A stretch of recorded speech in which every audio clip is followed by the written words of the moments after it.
우리가 대통령 선거를 치를 때마다 꼭 빠지지 않고 단골로 출마하시는 분이 한 분 계셔요. 그분이 바로 허경영이라는 분입니다. 이분 아시죠? 허경영이라는 분이에요. 경제공화당 후보로 기호 8번을 달고 출마를 했고요. 그분이 자기 자신에 대해서 대국민 어필을 할 때 자기는 IQ가 430이라고 얘기했고, IQ가 제가 알기로 150이 넘어가고 170이면 거의 천재로 알고 있는데 이분이 IQ가 430이라고 그랬고요. 자기가 대통령이 되면 박근혜 대통령하고 결혼하겠다고 대국민 공약을 했고요. 그리고 우리나라가 세계 유일 분단 국가인데 세계 평화를 위해서 창립된 뉴욕에 있는 유엔 본부를 판문점, 비무장지대 판문점으로 이전시키겠다, 이런 공약도 했고요. 그 다음에 결혼을 하면 이제 1억을 정부에서 결혼 수당을 주겠다. 그리고 자녀를 한 명 출산하면 3천만 원씩 출산 수당을 준다, 그렇게 했고요. 그러면 노령수당을 한 사람당 매월 70만 원씩 지급을 하겠다. 그거는 거의 실현이 됐죠. 그렇습니다. 제 기억으로 그렇습니다. 근데 이분이 그 출마한 내용이나 국민들에게 유세할 때에 그 발언한 그런 내용들을 보면 조금 뭔가 허풍스럽기도 하고 뭔가 실현 가능성이 없어 보이기도 하고 대단히 그렇습니다. 그런데 이분이 기대 이상의 많은 득표를 한 거 알고 계십니까? 이분이 기대 이상의 많은 지지를 받았어요. 누가 저분을 대통령 시키겠다고 표를 찍어주겠나 했지만은 의외로 많은 득표를 얻었어요. 그럼 그 현상을 가만히 보면서 제가 이런 생각을 하는 거지요. 저렇게 말이 안 되는 공약을 하고 허풍스럽게 막 이렇게 과장하시고 이런 분에게 저런 분을 대통령 당선시키겠다고 표를 던진 걸 보면 그만큼 우리가 믿고 신뢰할 만한 지도자가 없구나 하는 것을 보여주는 거예요. 정말 믿고 신뢰할 만한 지도자가 없다. 정말 존경심이 우러나오는 지도자가 없다. 그것을 보여주는 증거이기도 한 것이에요.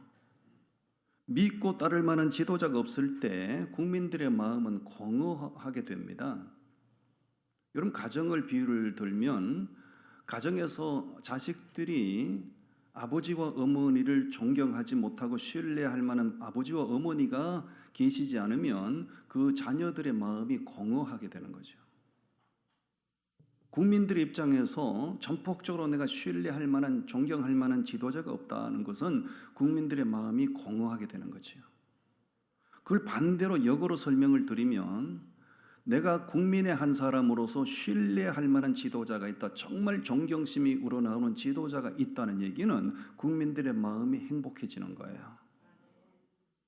나는 우리나라 대한민국의 우리나라 지금 정치 현실을 보면 보수와 진보가 첨예하게 지금 분열이 되어 있는데, 제가 바라고 꿈꾸는 것은 보수 진영에서도 박수를 보내고 진보 진영에서도 박수를 보내고 이편 저편을 초월해서 전폭적인 지지를 받는 그런 존경할 만한 지도자가 나오기를 기도합니다.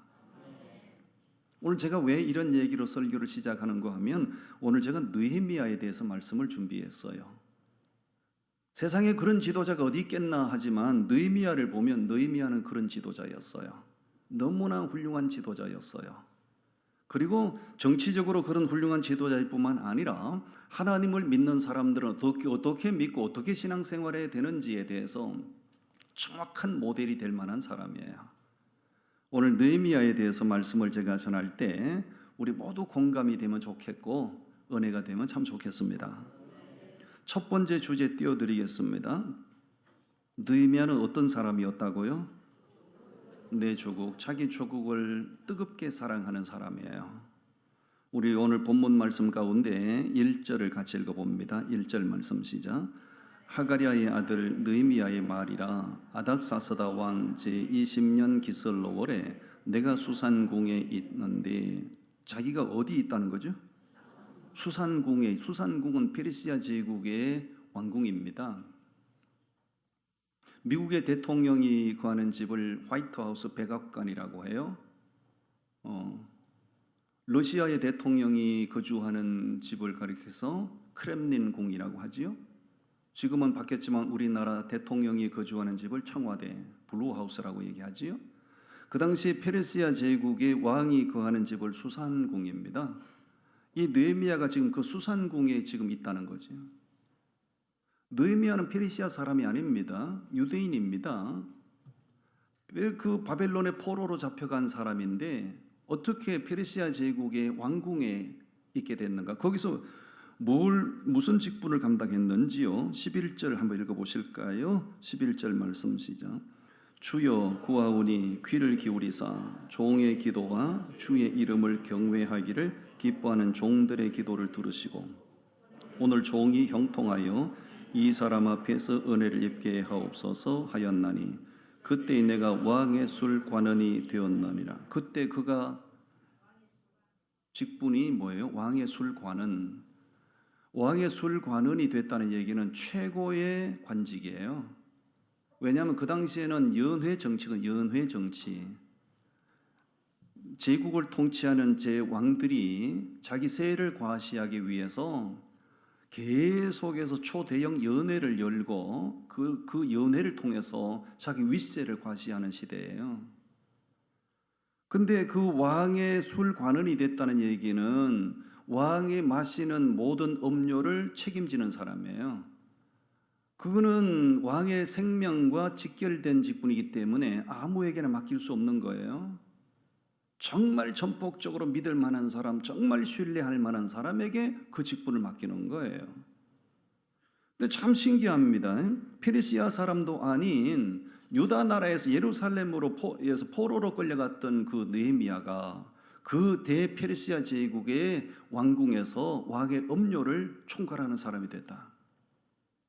보통 신임을 받아가지고 이렇게 되겠습니까? 그거는 제가 생각할 때 느헤미야가 실력으로 됐다기보다는 하나님께서 느헤미야의 위치를 높이셨다고 저는 믿어요. 어쨌든 느헤미야 개인적인 차원에서 볼 때 그는 최고로 출세한 사람이고요, 최고로 성공한 사람이에요. 그가 그 수산궁에서 그 직분을 수행하고 있을 때, 2절 말씀 다 같이 읽어보겠습니다. 2절 말씀 시작. 네 형제들 가운데 하나인 하나미가 두어 사람과 함께 유다에서 내게 이르렀기로 내가 그 사로잡힘을 면하고 남아있는 유다와 예루살렘 사람들의 형편을 물은즉. 그 직분을 수행하고 있을 때 예루살렘에서 그 형제가 찾아왔다는 거죠. 찾아왔을 때 자기를 찾아온 형제들에게 뭘 물었다는 거지요? 야, 우리가 포로로 잡혀온 이후에 예루살렘은 어떻게 됐냐? 예루살렘 성전은 어떻게 됐냐? 포로를 면하고 그 땅에 살아남은 사람들은 어떻게 됐냐? 그거는 자기 조국을 사랑하는 애틋한 마음이 있으니까 그걸 안부를 묻는 거예요. 물었을 때 찾아온 형제들이 대답이 이렇습니다. 3절 말씀 읽어보실까요? 3절 말씀 시작. 그들이 내게 이르되 사로잡힘을 면하고 남아있는 자들이 그 지방 거기에서 큰 환난을 당하고 능욕을 받으며 예루살렘 성은 허물어지고 성문들은 불탔다 하는지라. 물었더니 그들이 전해준 소식이 너무너무 슬픈 소식이에요. 예루살렘 성은요 다 무너졌고요, 예루살렘 성전은 다 불태워졌고요, 우리가 하나님 앞에 번제 드리던 제단은 다 파괴됐고요, 포로로 잡혀가는 걸 면하고 남아있던 사람들은 이래저래 능욕을 당하고 너무너무 처참하고 비참합니다. 이 소식을 들었을 때 아마 느헤미야는 어느 정도 자기가 포로로 잡혀간 이후에 자기 조국이 비참하게 됐으리라고 예상은 했지만 자기가 예상했던 그 범위 수준을 넘어갈 정도로 비참한 거예요. 그 소식을 들었을 때 느헤미야가 어떻게 반응하지요? 4절 말씀 읽어보겠습니다. 4절 말씀 시작. 내가 이 말을 듣고 앉아서 울고 수일 동안 슬퍼하며 하늘의 하나님 앞에 금식하며 기도하고. 그 소식을 듣고 자리에 풀썩 주저앉아요. 너무너무 슬픔에 잠겨서 목을 놓아 울어요.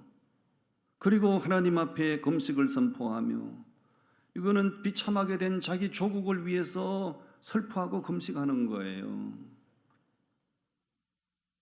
내가 출세했으면 그만이지, 내가 성공했으면 그만이지, 내 나라, 내 조국, 내 동포들이 비참하던 슬픔에 잠겼던 무슨 상관이야. 그런 사람도 있을 수 있잖아요. 나라 팔아먹는 놈도 있는데. 일제강점기 때 이완용이 같은 사람은 나라를 팔아먹기도 했잖아요. 일본이 우리를 강제 점령을 하고 우리말 쓰지 못하게 하고 우리식 이름을 일본식 이름으로 다 창씨 개명을 하게 만들 때 그걸 동조하고 그걸 지지한 사람들도 있었잖아요. 느헤미야는 그 슬픈 소식을 들을 때 정신이 아찔해지는 겁니다. 우리가 하나님의 선택받은 민족인데, 우리 유대의 사람들은 하나님의 선민인데, 하나님의 선택받은 민족이 오늘날 왜 이렇게 비참하게 됐는가? 어쩌다가 우리 유다 백성들이 이렇게 비통하게 되었는가? 그 6절 이하의 말씀을 쭉 읽어보면 그거는 바로 죄 때문이다. 우리 조상들이 하나님의 율법을 어기고, 우리 조상들이 하나님 앞에 불순종하고, 우리 조상들이 제 방식대로 제 멋대로 살고, 그렇게 수많은 죄를 지어서 그 죄 때문에 오늘 우리가 이렇게 됐다. 그러면서 자기 조상들을 원망하지 않아요. 조상들이 지은 모든 죄를 마치 자기 죄처럼 끌어안고 하나님 앞에 엎드려 금식하며 통곡하며 기도하는 거야. 그는 최고로 출세한 사람이었고 최고로 성공한 사람이었지만 그의 가슴 속에는 자기 조국 사랑하는 마음이 식어지지 않았어요.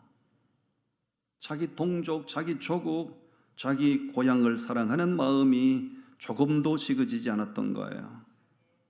이런 느헤미야의 모습을 보면서요, 오늘 하나님을 믿고 살아가는 우리들에게 주는 도전이 있습니다. 그건 바로 우리가 어디에 살든지 하나님을 믿는 사람들은 누가 가르쳐서 아니라 누구로부터 배워서가 아니라 하나님을 믿는 사람들은 모두가 다 자기 조국 사랑하는 애국자가 되셔야 돼요. 나 혼자 잘 먹고 잘 살면 그만이지. 그런 사람은 대한민국 국민으로서의 자격이 없는 사람이에요. 일제 36년 동안 일제가 우리 조선을 강점하고 있을 때 우리 국민의 주권을 되찾자, 우리 국가의 자주 독립을 이루자 앞장서서 목숨을 걸고 투쟁했던 사람들 전부가 다 기독교 신자들이었지요. 그 당시에 독립운동을 한다는 것은 죽기를 작정하지 않고는 할 수 없는 일이었어요. 자기 목숨을 걸어놓고 내 조국의 주권을 찾자, 조국의 독립을 쟁취하자 앞장섰던 사람들 전부 다 하나님 믿는 기독교 신자들이었어요. 불교가 뭘 한 게 있나요? 천주교가 뭘 한 게 있나요? 전부 기독교인들이 자주 독립운동을 일으켰던 거예요. 느헤미야의 모습을 볼 때 우리 앞선 자주 독립운동을 펼쳤던 선조들의 모습을 볼 때 오늘 후손으로 이 땅에 살아가고 있는 우리 그리스도인들은 너도 나도 다 조국 사랑하는 애국자가 되셔야 돼요. 아멘. 세금 낼 거 속이지 말고 세금 정당하게 내시고 나라 돈 떼먹을 생각하지 말고 나라 위해서 희생할 생각을 해야지요. 아멘. 제가 미국에 이민을 갈 때 목사는 책이 재산입니다. 이 책을 산더미만한 이 책을 어떻게 다 가져가나, 국내 같으면 트럭으로 실어 옮기면 될 텐데 미국은 그 해운 회사에 예약을 해서 제가 이게 예산이 너무너무 많이 나오는 거예요. 그래서 이 책 한 권은 다 그 가난한 신학생 시절 때 한 푼 두 푼 모아서 산 책이라 읽었던 책이라 이걸 다 소중한데 정말 다 가지고 가고 싶었지만은 다 가져가지 못하고 상당 부분을 제가 다 나눠줬어요. 나눠주고 이제 가지고 왔는데 그 책을 가져가고 마지막으로 제가 챙겨간 게 있어요. 그게 태극기 챙겨갔습니다. 태극기를 챙겨가서 미국에서 이제 이삿짐을 풀 때 제일 먼저 태극기 꺼내서 우리 리빙룸 거실의 벽에다 딱 걸었어요. 제가 주택에 살았기 때문에 미국은 가난한 사람이 아파트에 삽니다. 미국은 여유 있는 사람들이 다 주택에 살아요. 주택의 리빙룸에다가 딱 태극기를 걸어 놓으니까 우리 앞을 지나는 사람, 왔다 갔다 하는 사람들이 그 리빙룸에 태극기 걸려 있는 걸 다 보는 거예요. 그러니까 우리 동네 사람들은 우리가 코리안인 걸 다 알고 있는 거예요. 아, 저 집은 대한민국 사람, 저 집은 코리안. 왜냐하면 나는 대한민국 사람으로서 자부심이 있었거든요. 미국 사람 누구를 만나지 아니면 코리안, 나는 코리안이야. 대한민국 사람이라고 나는 떳떳이 소개하고 자랑했어요. 그러다가 제가 태극기를 스스로 내 손으로 뗀 날이 왔습니다. 2007년도 여러분 다 아실 거예요. 세계를 충격에 빠뜨린 사건, 버지니아 공대 총격 살인 사건 기억나십니까? 버지니아 공대는 미국에서 가장 상위 학교입니다. 수재들이 가는 학교입니다.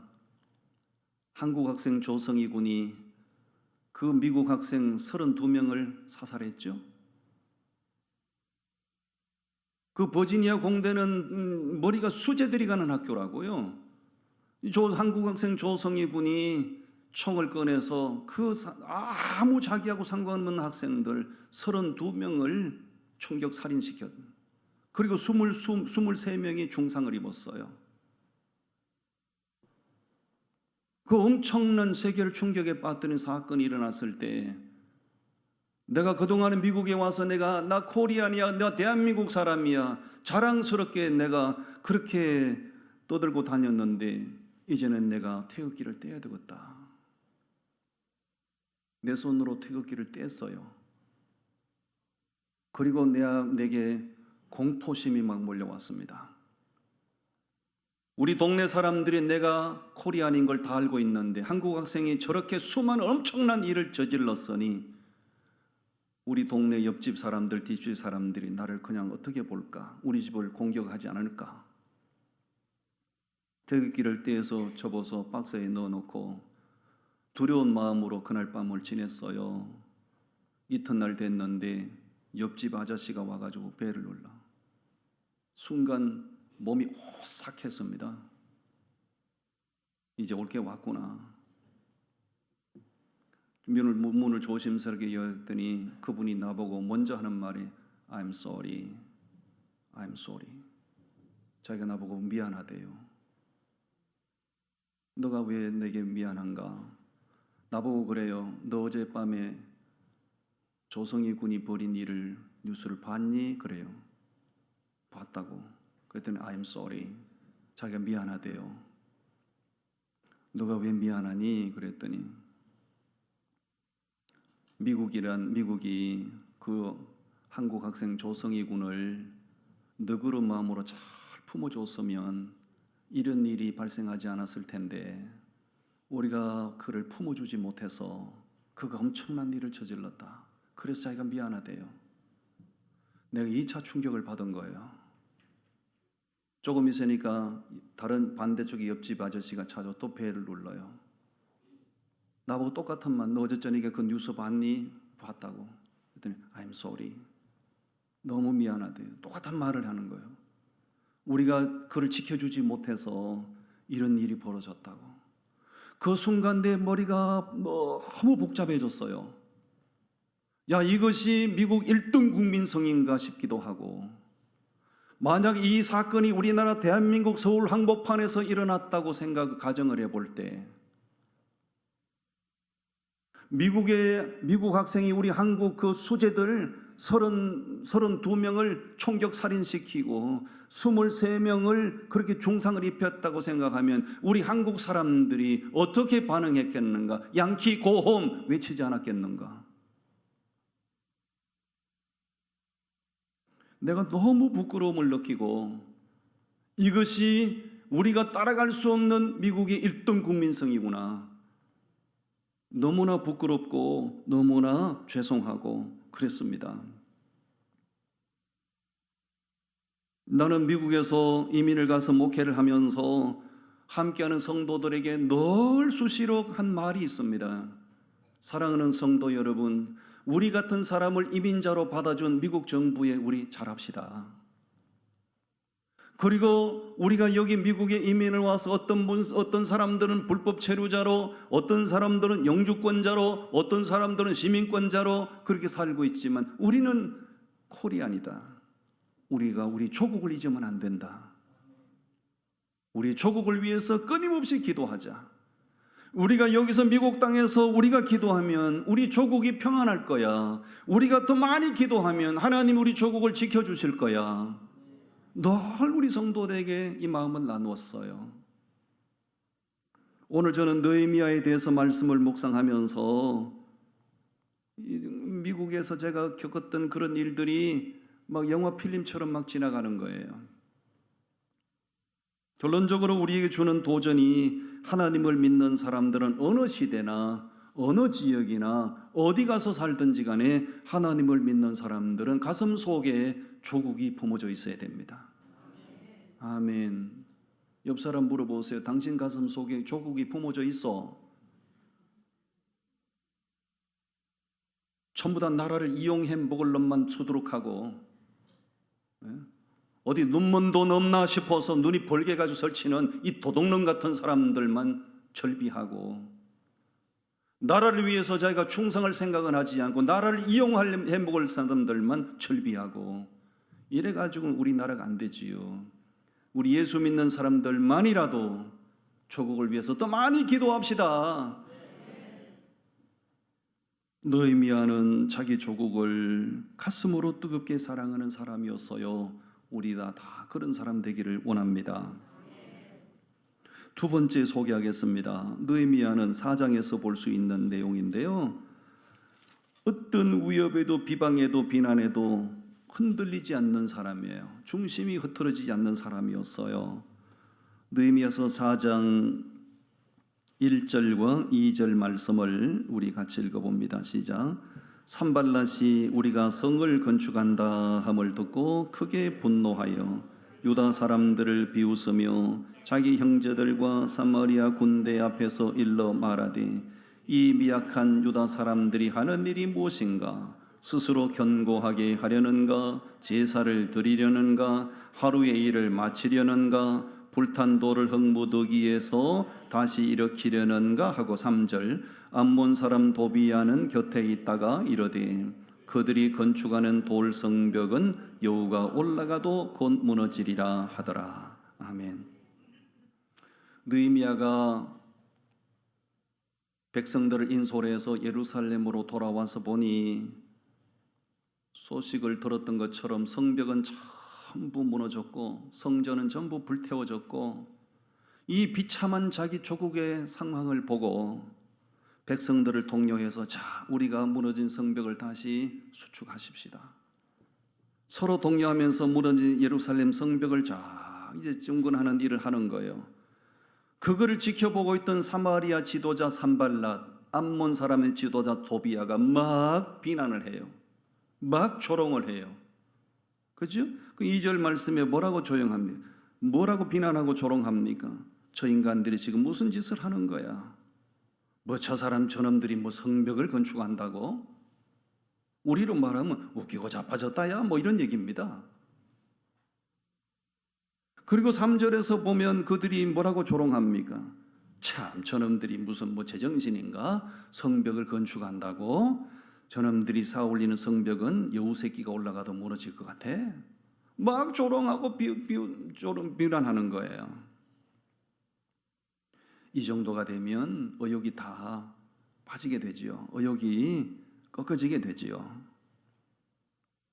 심지어는요, 그래도 느헤미야가 계속해서 개의치 않고 성벽 공사를 계속 진행을 시켜요.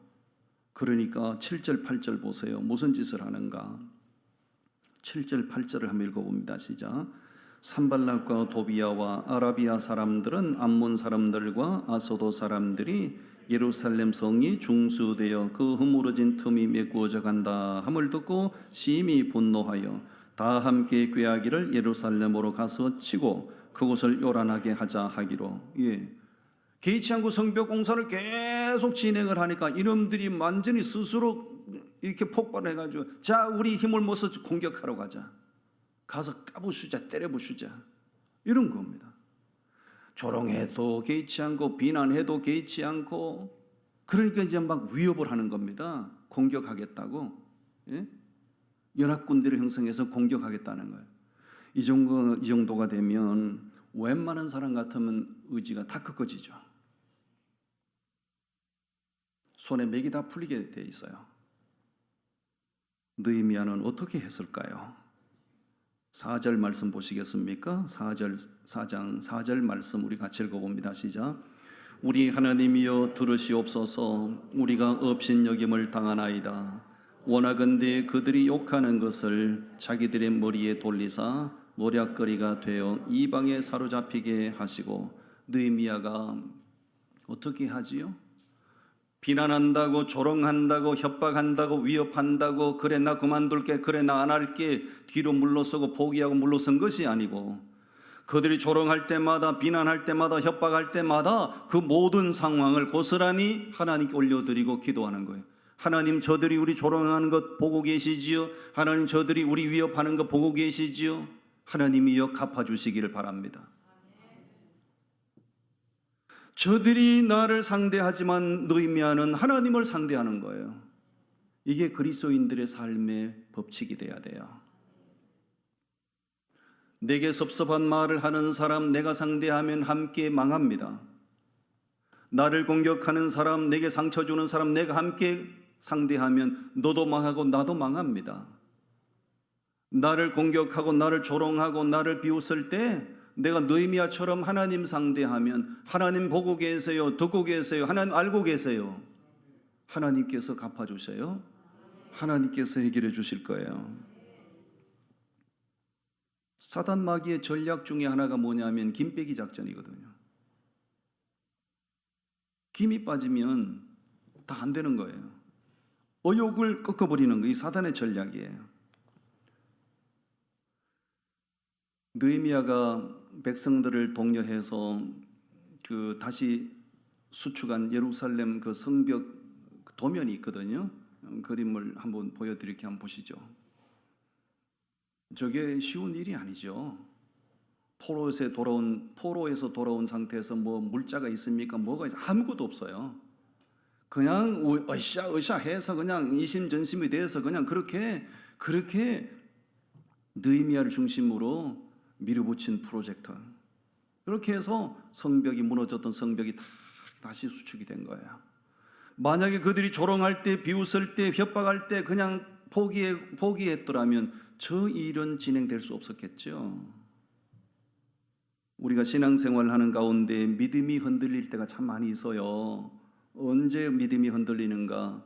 내가 하는 일에 대하여 누군가가 뒤에서 조롱할 때, 내가 앞장서서 하는 일에 대하여 누군가가 뒤에서 비난할 때, 그때는 믿음의 중심이 다 흔들려 버려요. 심지어 내가 앞장서서 하는 일에 대하여 당신 잘합니다, 정말 대단해요, 뒤에서 막 박수치고 응원을 보내주면 막 힘이 나지만은 반대로 비난하고 조롱하고 나를 막 공격하면 모든 것이 다 의욕에 꺾어지죠. 그럴 때 우리는 느헤미야처럼 하면 됩니다. 할렐루야. 신앙생활은요, 잘 들으세요. 신앙생활은 하나님을 상대하기도 하는 것이기도 하지만 동시에 사람을 상대하는 거예요. 신앙생활이에요. 예배당 문 밖에 나가면 다 잊어버립니다. 써놓으세요. 신앙생활은 하나님을 상대하는 것인가 동시에 사람을 상대하는 거예요. 근데 하나님은 아무 문제가 없어요. 우리가 관계한 하나님은 아무 문제가 없다고요. 항상 우리가 상대하는 사람이 문제예요. 사람이 내게 아픔을 주고, 사람이 내게 조롱을 하고, 사람이 나를 공격하고, 사람이 상처를 주는 거예요. 그럴 때 우리가 똑같은 사람에 대해서 그 사람 상대하지 말고 느헤미야처럼 하나님 앞에 일러 바치세요. 느헤미야처럼 하면 됩니다. 그래서 이 느헤미야는 정말 그런 위협, 조롱, 협박에도 불구하고 중심이 흔들리지 않고 해야 할 일을 끝까지 밀어붙였던 너무나 훌륭한 사람이에요. 우리 느헤미야의 스타일을 닮아가십시다. 할렐루야. 아멘. 마지막 세 번째를 소개합니다. 느헤미야는 어떤 지도자보다도 정말 차별화된 존경심이 우러러나오게 하는 그런 훌륭한 리더십을 보여준 사람이었어요. 느헤미야서 5장으로 가서 보겠습니다. 5장 14절 말씀을 우리 같이 읽어봅니다. 14절 시작. 또한 유다 땅 총독으로 세움을 받은 때 곧 아닥사스다 왕 제20년부터 제32년까지 12년 동안은 나와 내 형제들의 총독의 녹을 먹지 아니하였느니라. 느헤미야가 유다 나라의 총독으로 재임 기간이 12년이에요.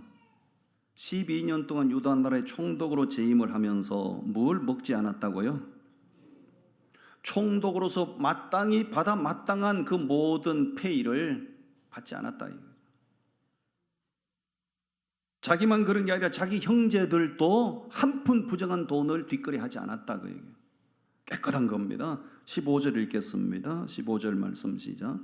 나보다 먼저 있었던 총독들은 백성에게서 양식과 포도주와 또 은 40세겔을 그들에게서 빼앗았고 또한 그들의 종자들도 백성을 압제하였으나 나는 하나님을 경외함으로 이같이 행하지 아니하였고. 자기 앞서 나라를 다스렸던 지도자들은 달랐다는 거죠. 지위를 이용하고 지위를 악용해서 부정한 돈을 인마이 포켓하고 그 권력자 옆에 기생하는 그 따라지들, 그 총독들 옆에서 기생하던 그 기생충 같은 그 사람들도 뭐 하찮은 권력 이용해서 자기들 주머니 채기에 바빴다는 거잖아요.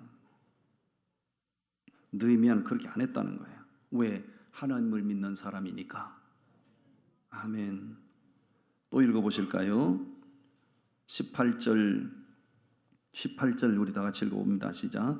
매일 나를 위하여 소 한 마리와 살찐 양 6마리를 준비하며 닭도 많이 준비하고 열흘에 한 번씩은 각종 포도주를 갖추었나니 비록 이같이 하였을지라도 내가 총독의 녹을 요구하지 아니하였음은 이 백성의 부역이 중함이었더라. 그 성벽 공사에 매일 날이면 날마다 와서 부역에 동참하는 그 사람들, 자기 사제를 털어가면서 그 사람은 고기를 먹이고 볶아 먹이고 삶아 먹이고 우리 해보자 하면 된다 할 수 있다 격려했다는 거죠. 그리고 나서 19절에서 느헤미야가 이렇게 기도합니다. 19절을 우리 다 같이 읽어요. 시작. 네 하나님이여 내가 이 백성을 위하여 행한 모든 일을 기억하사 내게 은혜를 베푸시옵소서. 아멘. 두 가지를 기도합니다. 하나님 나를 기억해 주세요. 그리고 내게 은혜를 베풀어 주세요. 이런 느헤미야의 기도는 너무나 떳떳한 겁니다. 부끄럽지 않는 기도를 하는 거예요. 오늘 우리가 하나님 앞에 부끄러운 기도할 때가 얼마나 많습니까? 떳떳하지 못한 기도할 때가 얼마나 많습니까?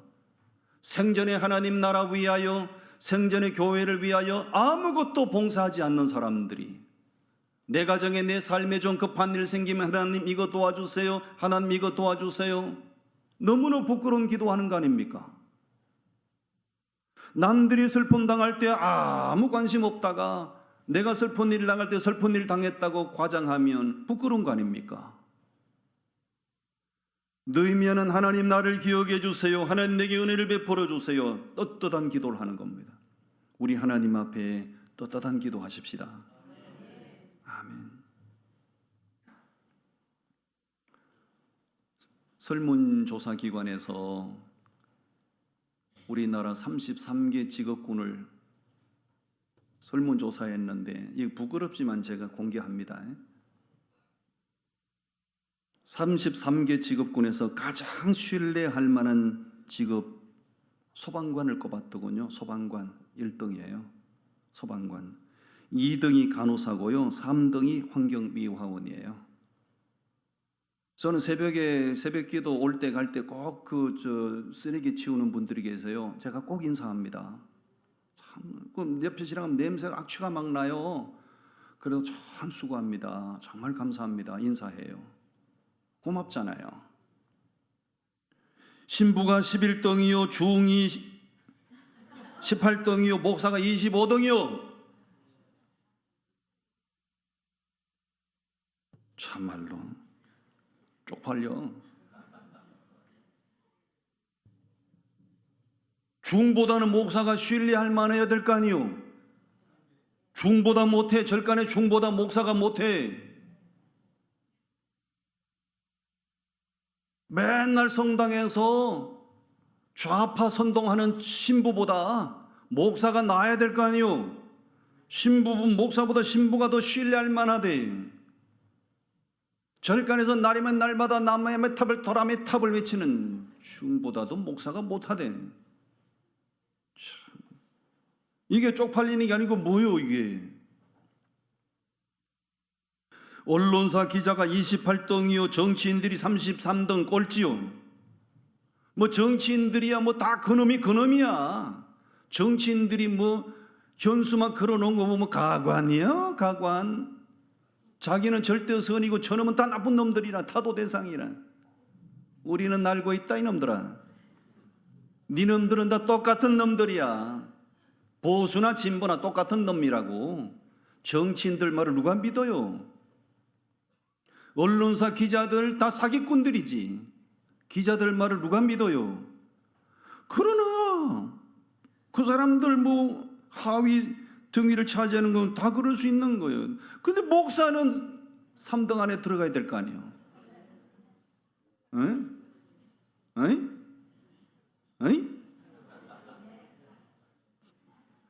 이거 쪽팔려서 이게 어디 가서 내가 목사라고 명함을 내미겠냐고 이게. 그래서 나는 부끄럽지만 이걸 공개하면서 제가 기도하는 거예요. 하나님, 신뢰도 조사에서 목사가 1등하는 날이 오게 해 주십시오. 어디 가서 나 목사요 하면 아 그렇습니까? 믿을만합니다. 목사님 존경합니다. 이런 말을 듣는 날이 와야죠. 신뢰도 조사에서 목사가 1등한 날이 오면 대한민국이 달라질 거예요. 느헤미야를 보면 정말 깨끗한 사람, 정말 훌륭한 사람, 모든 백성들 남녀노소를 막론하고 그 가슴 속에서 신뢰와 존경심이 막 우러러 나오는 지도자. 우리나라 정치인들이 이런 사람 되기를 바라고, 목사도 이런 목사 되기를 바라고, 우리도 많이 기도하십시다. 할렐루야. 아멘. 기도하겠습니다. 하나님 아버지,